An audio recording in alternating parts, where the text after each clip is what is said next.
Le acque di Linosa restituiscono un altro cadavere. Si tratterebbe con tutta probabilità di uno dei migranti che non è riuscito a mettersi in salvo sull'isolotto di Lampione durante il drammatico sbarco avvenuto lo scorso 6 settembre.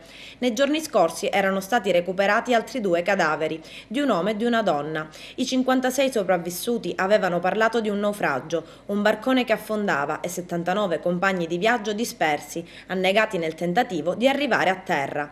Ma sono molti gli interrogativi che avvolgono la vicenda. Nessuna traccia del relitto che, secondo il racconto dei sopravvissuti, sarebbe affondato. Il barcone sembra essere scomparso nel nulla. In casi simili, spiegano gli inquirenti, salgono a galla i salvagenti, il carburante e tutto quello che si trova a bordo.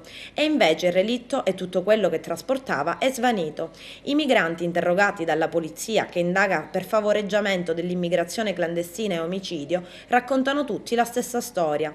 Ma per gli investigatori potrebbe essere una versione concordata per avere una chance di restare in Italia. Il sospetto è invece che i disperati che cercavano di raggiungere l'Italia siano stati abbandonati in acqua a poca distanza da Lampione, da un barcone che poi si sarebbe allontanato. La polizia ha anche individuato, grazie alle testimonianze di alcuni nordafricani che avevano preso parte alla traversata, 3 scafisti che si nascondevano tra i superstiti.